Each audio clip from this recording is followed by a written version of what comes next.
Thank you, Cece. I appreciate it. Hello, everybody. Hello. It is truly an honor for me to be here with you tonight, especially along with my fellow Washingtonian of the Year honoree, Nicole Lynn Lewis. It was a nice way to reconnect. I just want to share real quick the story. I think you reached out to me many, many years ago about working on one of your events, but we never got a chance to connect. We connected again then. And I am so excited to be here tonight because this is truly near and dear to my heart, which you'll hear more about later. As you all know, tonight we are celebrating Nicole's brand new book, Student Parent, The Fight for Families, The Cost of Poverty, and the Power of College. Yes, that's tremendous. On this couch along with her, we're joined by two extraordinary women whose stories help bring the pages of this book to life. So we'd also like you to help us welcome Christina Fleming and Naja Robinson. Absolutely. Both student parents, leaders, and advocates who've navigated enormous barriers themselves while pursuing higher education and building brighter futures for their families. Their stories are truly a powerful reminder of what becomes possible when we follow those tiny sparks of hope. All right, you guys ready to get into this now? Okay, let's do it. All right, Nicole, we know this is a celebration of Nicole's book. Before we jump into the discussion all the way, let's take a moment to celebrate your life, your leadership, and your more than 15 years of impact here in our community. The gifts and the treasures and the service that you have given to all of us are truly a gift and truly a part of your legacy. So thank you so much. Ladies and gentlemen, please put your hands together to celebrate Nicole and celebrate yourselves for being a part of this journey on the stage. Nicole, I know, and some of the people in the room have heard pieces of your story before, but not quite in this way. Your book goes a little bit deeper into the actionable solutions. What felt different about writing this one? Thank you. This is just not cooperating with us tonight, is it? I'm gonna try to maneuver it in such a way. Okay, maybe. We're all community here. We're all chipping in. But thank you so much, Shawn. And it's just a pleasure to now finally be working together and collaborating together. I know we have been in conversation for a long time, and it's just wonderful for it to culminate here as we celebrate the new book. And thanks to everyone who made time. For those of you who are here with us in person, braving the DC traffic to get here is like real commitment. So I'm just really thankful for you all. And those of you who are joining us online, thank you so much for making time also to be with us virtually. It's such an honor and a pleasure to be able to share this book and bring it into the world in this way. As you said, been doing this work with Generation Hope for 16 years, which is hard to imagine. Started in my basement as a dream and a vision for how we could make the world a better place and how we could really help families achieve economic mobility. My journey started in high school. I was a teen mom. I got pregnant my senior year in high school. I was academically strong. I had been talking to teachers about writing my recommendation letters and was involved in all these different extracurricular activities. And even with all of that going for me, when I became pregnant, people said, your life is over. You're not going to college. You're not going to be successful. And I thought, wow, now more than ever, I really need to have a college degree because I'm going to be a mom, right? I need to take care of this baby. And the next year was one of the most difficult years of my life. I left my parents' home. I was homeless for periods of time. Didn't have food to eat, was hard to take care of myself during my pregnancy.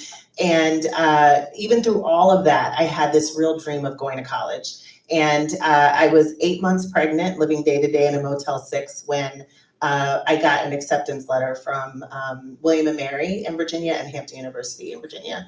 And my daughter was a little under 3 months old when I started at William & Mary. My daughter's here in the audience. She doesn't look 3 months old anymore.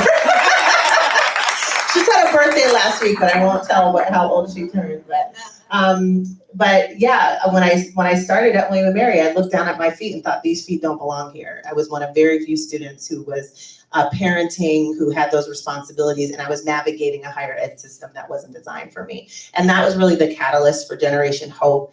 and for the work that we get to do each and every day with teen parents in Dallas, New Orleans, and in the DC metro region, and with student parents all over the country. And it's just been an honor and a privilege to grow the work. Such an inspiration to so many. We know in your book, Student Parent, you wrote the quote, "We are more likely to rally around solutions that focus on symptoms of our most pressing problems rather than their root causes." How does Generation Hope's work and your book address those root problems? Yeah, I think what I try to encourage in Student Parent is this idea of the yes and. We've all been approached by our schools, our churches, nonprofit organizations, food banks about providing those short-term, immediate basic needs that we know are so critical. Winter coats for children who don't have winter coats in the cold weather, stocking the shelves of families who don't have the ability to go out to the grocery store, right? Collecting them during the turkey trot, right? All of those things, so important. But that's often where we stop. And we really also need to be looking at how do we help to advance large-scale change that makes it so that people can put their own groceries on their shelves, that people can buy their own winter coats for their children in the cold months. And that's where the yes and. Let's do the short term, which I call the casserole ministry. And you're going to see each of the chapters in my book is there's a metaphor. And so really wanting people to understand the casserole ministry is important. It's the short-term, immediate basic needs that we need to be involved in and engaged in. And it's also the systemic change that we can all participate in to prevent folks from needing that in the first place. And that's where public policy comes into play, voting, getting out and voting, getting together with your mom's group or your bike club and saying, what's the issue that we need to be really educating ourselves about and talking to our legislators about, right? So all of us can do a piece of it. And the other thing I try to stress in the book is that it can feel overwhelming. Like sometimes you're like, public policy, how do I get involved in that? And also the issues can feel overwhelming. Housing, food insecurity, transportation security. But if all of us take a piece of the puzzle, that's one of the things I try to convey in the book. It's going to take all of us. There is no magic wand. No one's coming to save us. So what is the piece that you can bring to the puzzle? And I think that's really important. I think to that point, I do want to make sure I lift up the amazing work that you're doing and the piece that you're bringing to the puzzle as well, Shawn. And I want to make sure everyone understands more about Girls Night Out, because it's some incredible work that you're doing through the Giving Foundation for Women and Children. And Girls Night Out has always centered community and connection and creating space for women to show up fully as themselves, which is so important in this work. And so much of that spirit overlaps with the heart of this work at Generation Hope, the stories at the center of this book, Student Parent. Can you tell us what you're excited about right now at the Giving Foundation? Thank you. So I have a nonprofit called the Giving Foundation for Women and Children, started about 16 years ago. Our stories are very, very similar. I became a student parent when I was in college. I was a junior in college, and we've all talked about this, the stigma and the journey. I had my son Wednesday. I went back to class on Monday. The difference is I had my parents there to support me. They paid for my college. They showed up with a pallet of diapers and formula. My father's a pediatrician. And so through my nonprofit, when we first started, we just wanted to lift up mothers and children in our community through resources, coats, food, whatever we could do. And a couple of years ago, I started talking about my story. I used to be embarrassed to talk about my story. I'm not embarrassed to talk about my story. I'm proud of my story. I'm proud of who I am and how I got here. And I thought, how can I help? So we do, we're an all-volunteer organization, very small. I have taken so much inspiration from what you are doing with Generation of Hope.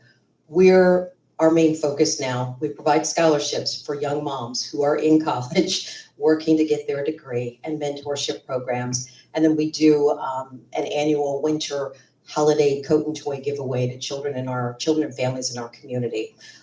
So I am so excited to be here today.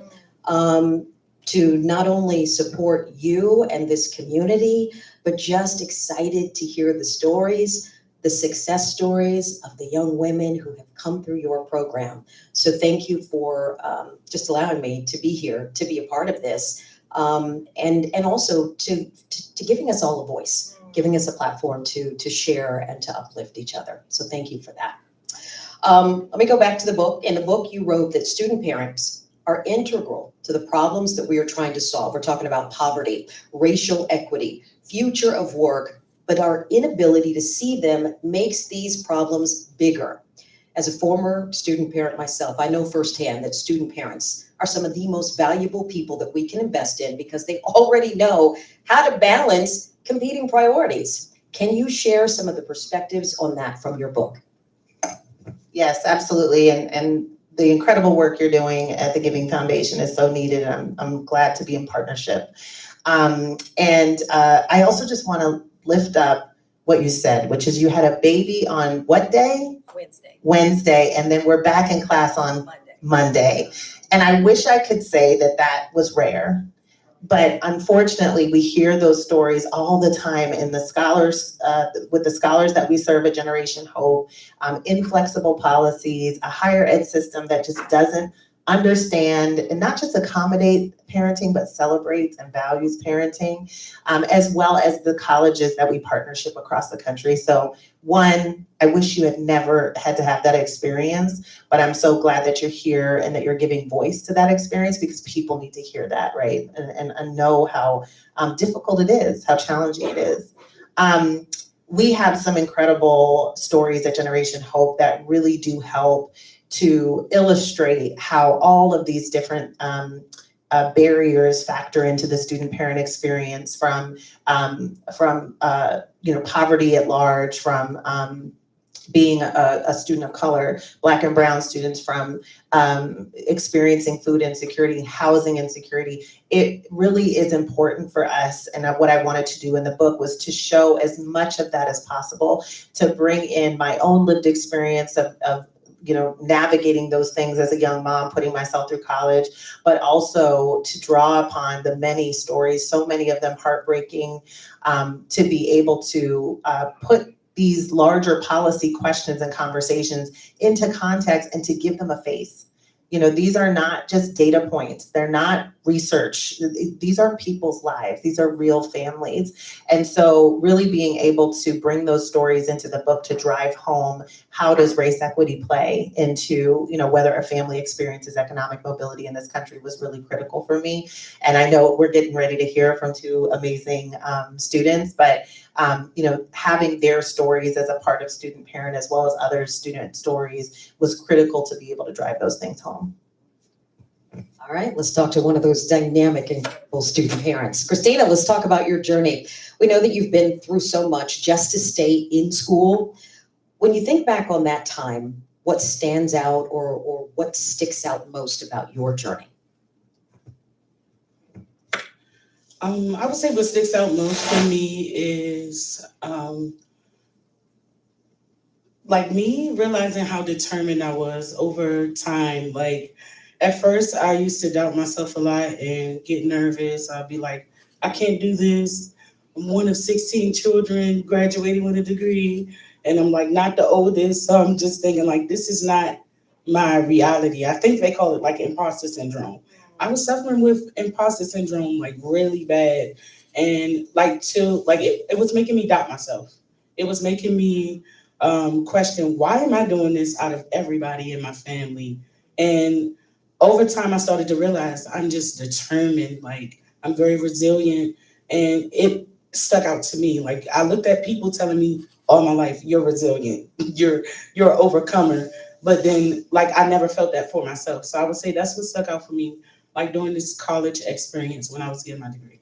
Keep it down there. I'll yell. Can you guys hear me? Yeah. All right. We know that you write. You also perform poetry. When did that begin for you in your life, and what are you gaining from it? Oh, I would say when I was about 6, I realized that I really love writing and I really love music. So what drove me to write more would be my experiences.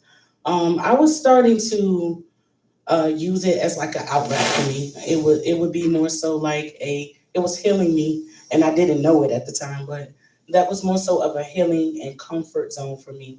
And what pushed me really was my daughter. One of my earliest poems that I can really remember is a poem about my daughter. So that's what pushed me. She pushed me to just do better, and me knowing that I needed to, like very early on, I realized that I was like alone through a lot of the um, times that I was going through college, and even when I became a mom at 15.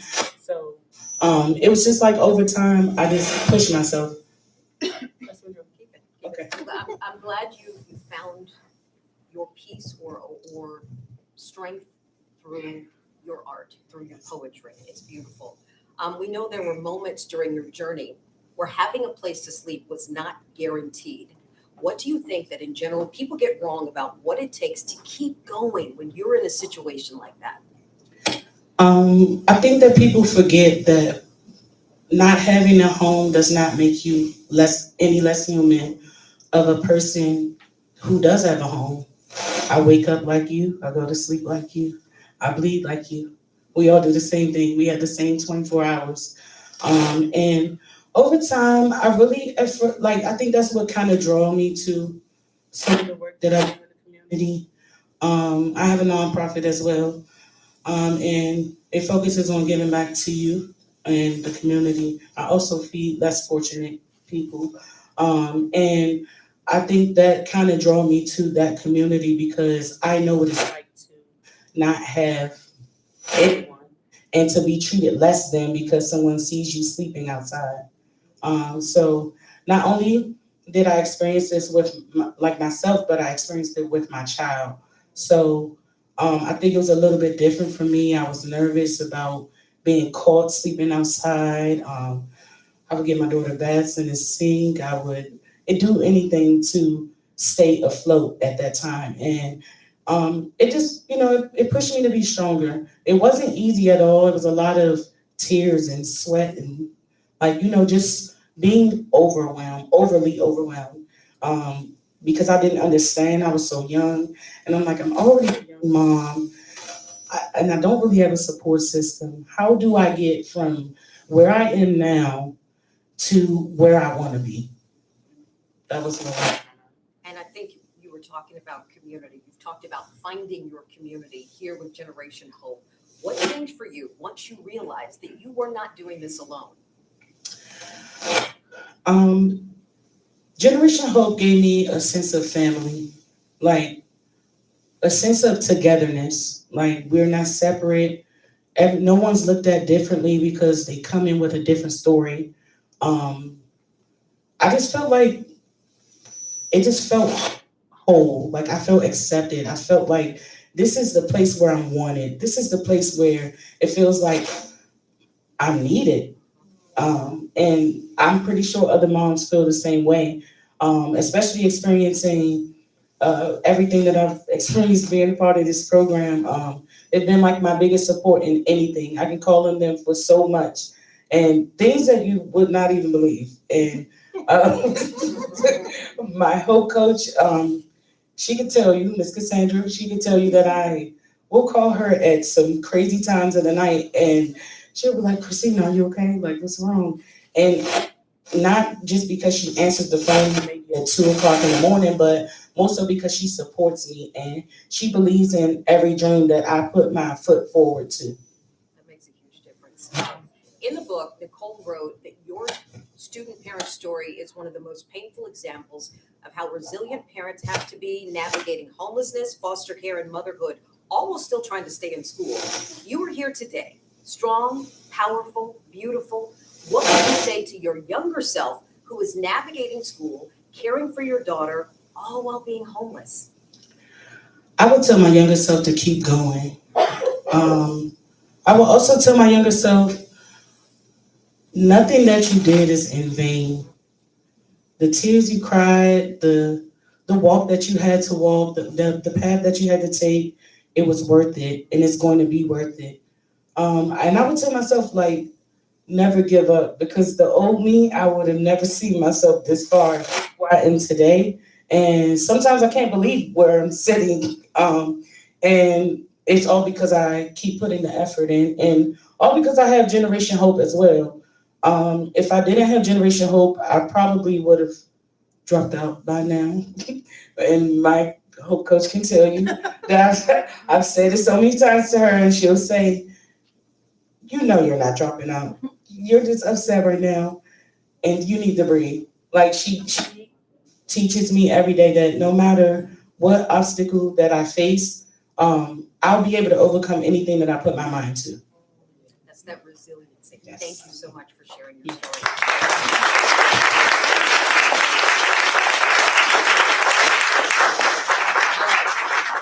We pass the mic over here to Naja. We know that you lived a similar story as a student mom, a graduate, a Family U fellow, and now a member of the Generation Hope team. Yes.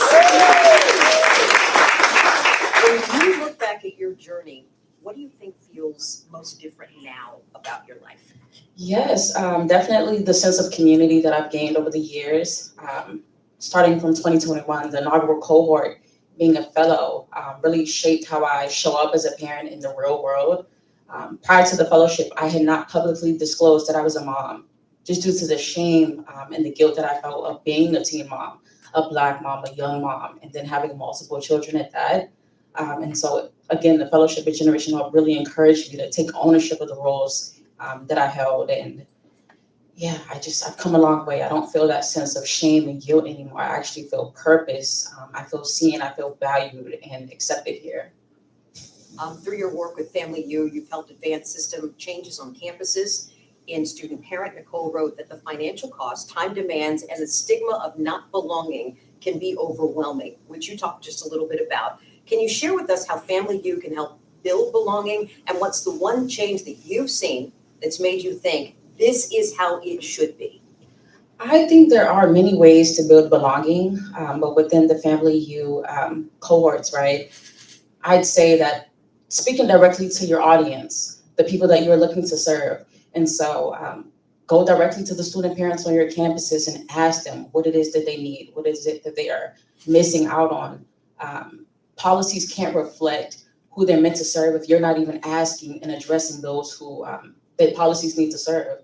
And so that's for that first half. And then I'd say, again, being part of the 2021, 2022 cohort, I still see my past team members doing work. They're still connected to Generation Hope. They're still collecting data about student parents and bringing resources to campuses. They are still committed. And to this day, I know that if I needed to lean on them for anything, as well as my Generation Hope family, I can call.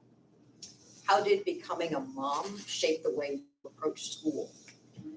Yeah, it really changed the sense of drive that I had. I always wanted to go to college. I always envisioned it for myself. I always thought about it, and I just didn't have the support that I needed to get there.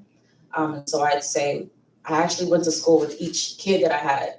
And so that was 4 tries and 4 kids later that I was able to earn my degree, because I knew, much like Nicole has touched on, if I didn't earn that degree, I wasn't going to give us a fair shot out here. So I did it for myself. I did it for my kids and my family, to show others that we can do it. We're not an anomaly. Yeah, being able to walk across the stage with all 4 of my kids was, I cannot believe I did.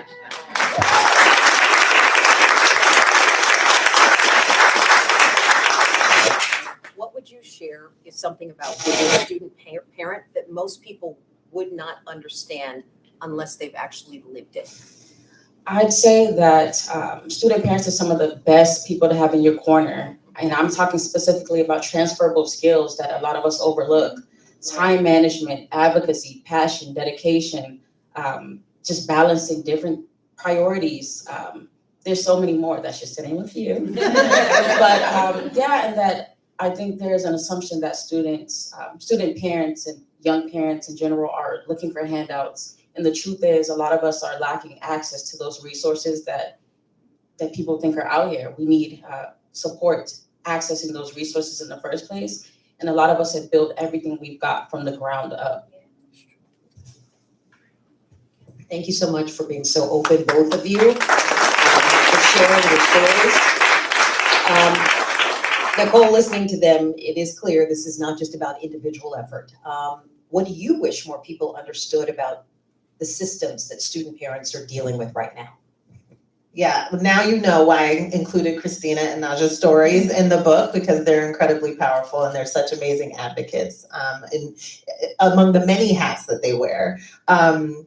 I think what I hope people take away from even what we heard today, but also the book, is when it comes to the systems that student parents and families living in scarcity are navigating, there are no right choices. There are no easy answers. I think we have been led to believe that people find themselves in these circumstances because they're not doing the right thing. They're not making the right choices. We see every day that that's not the case. And each chapter, I try to really help people understand the impossibility of economic mobility in this country, how unattainable the American dream is. For example, and I talk about housing insecurity. There is no county or city in America where someone working minimum wage can afford a 2-bedroom apartment. None. And those statistics, I hope, help people to understand that it is very difficult for families to keep a roof over their heads, no matter how many jobs you work, right? Minimum wage is just not going to cut it. And so we have to really help folks understand that impossibility so that we can all, again, come around the table and figure out how do we remove these barriers in a real and authentic and lasting way. It's not going to be a magic wand. And not one of these things is necessarily going to fix everything else, right? We've got to do all of it. We have to invest in affordable housing. We have to make college more affordable and realistic. We have to do something about student debt in this country, which, by the way, Black women, Black mothers sit at the epicenter of the student debt crisis in America.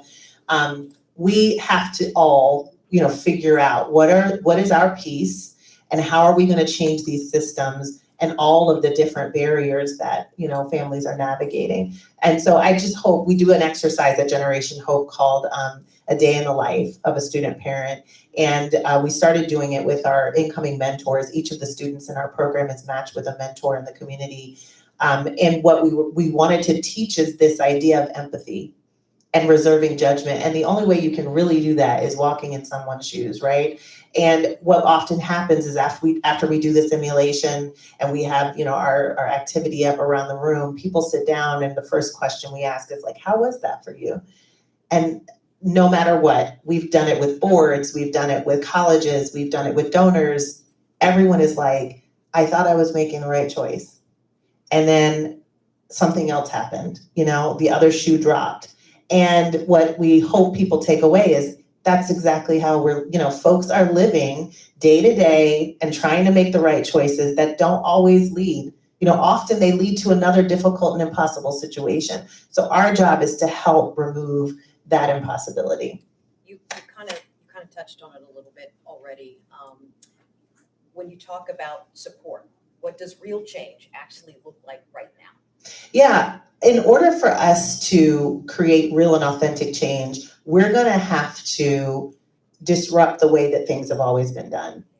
And, these barriers are long-standing, they're historic, they have been here a while, they've been intentionally crafted.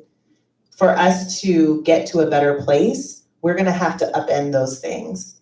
I tell this story sometimes. My oldest son, his first week of kindergarten, what do? You pick your kids up from the bus stop and you say, what'd you do at school today? How was school? And so, I was really excited to ask him this because it was his first week of kindergarten. And I said, well, what was great about school today? And he goes, it was weird. We just kept talking to this flag on the wall. We had to stand up. We had to put our hand on our chest and everybody was just talking to this flag. And I was thinking to myself, oh my God, he's talking about the Pledge of Allegiance. But what was phenomenal in that moment to me is we all get the Pledge of Allegiance. Because why? We've been doing it forever. We don't really ask questions about why we're talking to that flag on the wall, but we do it because we've always been doing it. But it was his fresh eyes that made me realize, like, that's how we have to look at all of the things that we do on a day-to-day basis. We have to have fresh eyes. We have to say, yeah, we might have always done it that way, but why? And is that the way that truly removes barriers for families? Is that the way that really helps students move through higher education, afford college, be able to have access to food, right? That's what we have to do. We have to really challenge ourselves, stretch ourselves, and do the unpopular thing sometimes. And I think that's what's going to get us to real change. Can I ask you just in general, you touched on earlier talking to the audience about, getting involved in policies and how we need to do that. So people here are sitting and you touched on that a little bit and this change. What specifically? I mean, should we be calling our lawmakers? Should we be calling our local lawmakers?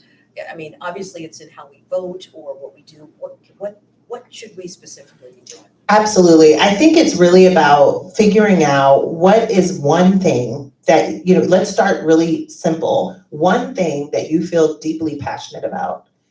And from that one thing, figuring out, is there a legislative opportunity at your local level that you can get around, that you can start to talk to neighbors about, or people in your parenting group, or in your yoga class, or in your church ministry, right? Figuring out, can you get a group together to say, this is something we all want to rally around this year. And there is a piece of legislation, and there's a legislator we can call at the county or the state level.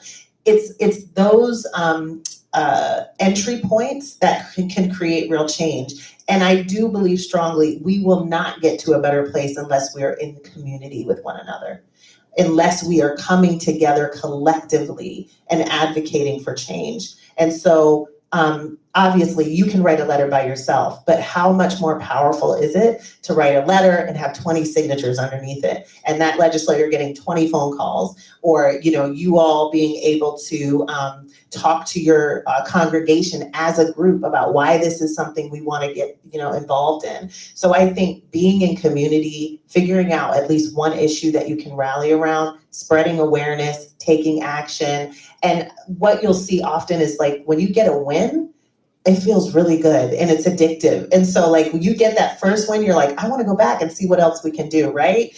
So I think it's about dipping your toe in and not trying to overwhelm yourself by doing everything, but finding the one thing that you and a group of people can be passionate about.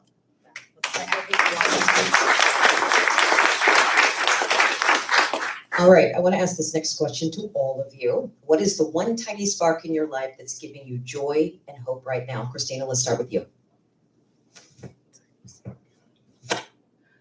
The one tiny spark in life that's given me hope and joy would have to be, honestly, the mom that I've become. I learned so much since becoming a mom. I have a 12-year-old, y'all. That's like almost half of my life. I had a baby at 15, so just I've always been a good mom. Everyone's like, you're a good mom, but I wanted to understand my child like fully. So I feel like that's the spark in my life right now, the mom I became. Yeah, I'd say the spark in my life right now is, the best way I can describe it is a blank white canvas. And I'm just having fun with all the thoughts and ideas and possibilities of what can be. I have a bunch of dreams and goals, and I know that that canvas will get filled with a bunch of color. So I'm just having fun right now. I'm just figuring it out, and I think that is what feels good to release. Just a release. Yeah. I love those answers. I would say joy, intentional joy. It is really hard right now, right?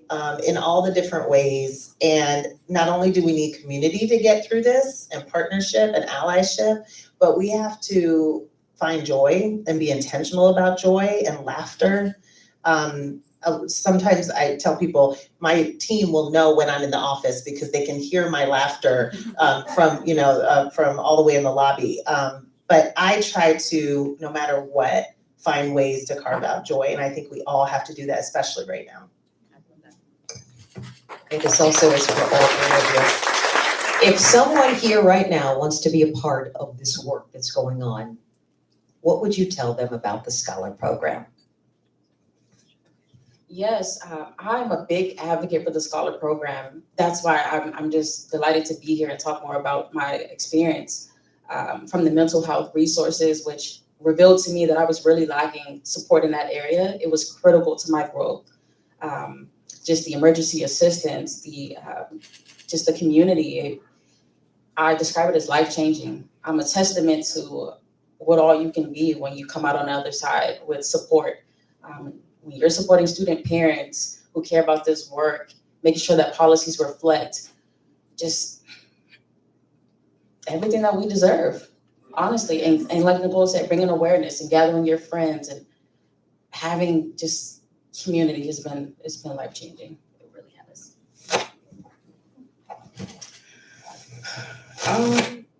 I would say, you ever been to Walmart? Well, we're like the luxury Walmart here. Like, seriously, they work in so many areas, you'll forget where you're working at. But they won't let you forget. You'll forget by yourself, and they'll remind you. I would say this is really like one of the most unique programs I've ever seen. That truly pour into the moms and the children. And it's like a one-of-a-kind experience. I've never experienced anything like this either. And I would tell them, like, we need people here to work with us. I would advocate so hard for mentors, and maybe one day I'll be a mentor because I love this program that much that I would come back and give to this program myself. And I would just say we need anyone who's willing to be on board from the heart, because this is not something that you can just do because, because, even if you're a volunteer, because we notice that. So we need people who do things from the heart and who actually care about the cause. That's what I would tell you. Very powerful. And I've never heard someone compare us to a luxury Walmart. So that is a first. I love it. I would just say, I think Christina and Naja said it more beautifully and more impactfully than I could. What I would add to it is I think sometimes we get involved with organizations because we want to create change. I guess we always do that.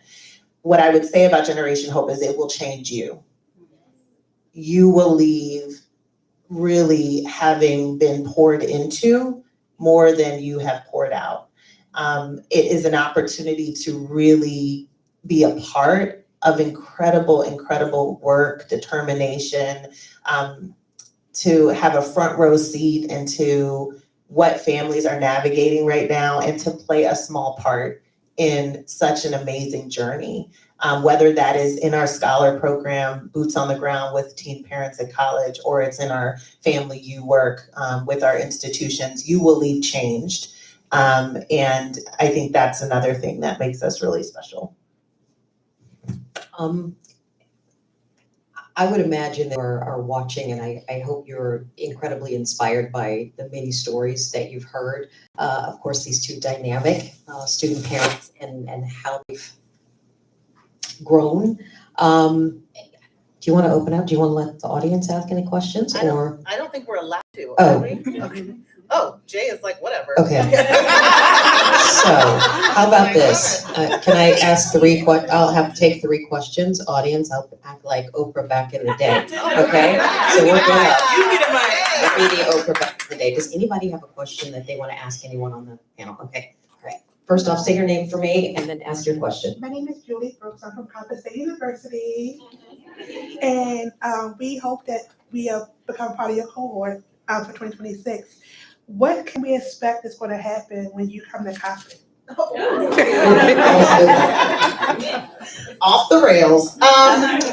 Well, first, thank you for coming. It's great to see you. And Dr. Tia Dole, who's our Director of Learning and Innovation, and I were just talking about Coppin State earlier today. So I think, so Coppin State is interested in becoming a part of our incoming Family U cohort. And what I would say to expect as a part of the cohort is really to roll up your sleeves and to be ready to re-examine all the different things. So that story I told you about with my son and the Pledge of Allegiance, I think is a great metaphor for the work that happens with Family U.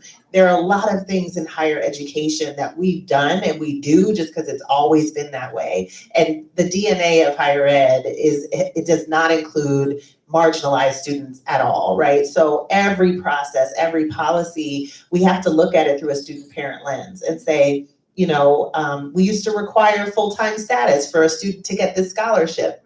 Is that the best thing? How does that exclude, parenting students working part-time? So I think it really is an opportunity to step back and to roll up your sleeves, to be open and flexible, that there are things that need to change and that amazing things can happen when they do change. As a part of the Family U cohort, you get an amazing student parent fellow like Naja, who was a fellow with Montgomery College. And so I think being excited and ready and positioned to invite a student parent as a real leader around the table. We've all seen situations where you bring in someone with lived experience and they just sit at the table, but they don't have decision-making power and no one's really listening to what they have to say or their ideas. That's not Family U. We really lift up our student parents as advocates and leaders and experts around the table. And I think the schools that do the best in the cohort are those that really honor that and give space for it. Yeah. Great. Anyone else have a question? Mary Kay. All right, make sure you say your name. Hello, my name is Mary Kay Williams. So I actually don't have a question, but it's I'm an alumni of this program. I was in the first class of scholars, and I graduated 13 years ago. So, my daughter just turned 16. So, seeing my daughter when we joined the program, she was about 18 months old, and to see the program change and incorporate so many things that we wish we had back then is mind-blowing, but it's also a full circle moment for me, because as I've heard Naja share and heard Christina share her story, I'm like, wow, we didn't have mental health programs for us back then. Or if I would have called my mentor at 2 a.m, she probably would have answered, because I literally still talk to her today. I call her my godmom. But it's to see how much the program has transformed to become literally a one-stop shop. So like Christina said, it's like a Walmart, it's like a super Walmart, it's a luxury super Walmart, one-stop shop, just seeing it and hearing it, and then also benefiting from it to this day. So benefiting from the alumni programming where we had we talked about, I'm drawing a blank, we had a team, a parent support group. So we talked about co-parenting, or we had parenting coaching classes. And so just thinking of all the things, it's very helpful for me now, but to know that there are other scholars and alumni who are able to benefit from this when they have little kids and they're able to grow into, greater humans. I'm like, wow, this is amazing. So just being in a room with people who support that, and also knowing that there are more people who are willing to support us from afar, and or just even coming, like you said, Coppin State. I'm like, wow, Baltimore far, but to know that the program is reaching student parents there, and we're partnering with your university and various universities to provide just the best support system for other students. So just want to say thank you, and it's also very nice to to hear everybody else's story. Then also thank you for sharing your story. Wonderful testament. Thank you. All right, before I leave the audience, any other questions? Anybody else have any other questions? Okay, I'm gonna go give the microphone back to Nicole. Thank you, Shawn / Oprah. We appreciate you. Thank you so much for guiding this conversation. And as Marikit just said, for bringing your own lived experience into this space. I think it's such a reminder of how many people are touched by this mission, how many people have lived this mission or know someone who's lived this mission, and a testament to, how we all have a place here at Generation Hope in driving the work forward. So thank you so much, Shawn. Thank you to Christina and Naja for telling your stories, for allowing me to include your stories in the book, so that everyone gets to hear about your amazing journeys and all that you're doing and have done. I'm so glad to hear that both of you are just in a space of like deep pride, and just really reflecting back on all that you've done and feel really good about it, because we have felt that way since we met you. So it's great to see that you're in a space where you can really see all that you've done. So thank you so much. Thank you to everyone who joined us tonight. Again, those of you who are here with us in person and those of you who are here virtually, we appreciate you. This evening is really special to me, launching this book into the world. It is kind of like birthing a baby, and like being able to write it and spend time with it and try to perfect it is one thing, but letting it out into the world and having people experience it is the most magical part of it to me. So thank you so much. As you all have heard tonight, this work moves because of people. The people really drive it, and it's because of the people who show up, the people who give, who listen, who stay in it, stay in the trenches with us. And that's all of you. And your tiny sparks make this work possible. You are behind everything that we do, and we're deeply grateful. Thank you for being here to celebrate this moment with us. And with that, I'd love to invite Alexandra Fields, our Director of DC Programming, to share a few ways that you can continue engaging with and supporting with us beyond tonight.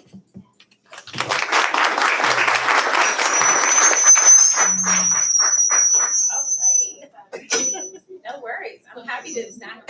Away from the speakers. Away this way. I'm over here. We'll figure it out. We got it going on. Thank you so much, Nicole. And thank you to everyone again who joined us tonight, both here in the room and online. One of the most powerful reminders from tonight's conversation is that support can take so many different forms. Sometimes it's financial, sometimes it's mentorship, sometimes it's advocacy, partnership, community, or simply choosing to show up and stay connected to this work. But it all matters. At Generation Hope, we often talk about the importance of small moments and the people who help student parents continue moving forward, the people who become those tiny sparks along the way. And tonight, we want to invite all of you to continue to be a part of that. If you're in here with us in person, we'd love for you to stop by the recruiting table before you leave to learn a little bit more about ways to get involved, whether that's becoming a mentor, making a gift, advocating alongside us, or finding other ways to support student parent families. And for those joining online, or outside of the DC area, we still love to stay connected with you. You can reach us at generationhope.org to learn a little bit more about ways to engage in the work that we're doing. Thank you again for spending your evening with us and for being a part of this community. We hope you continue the conversation tonight long after you leave this room. Thank you.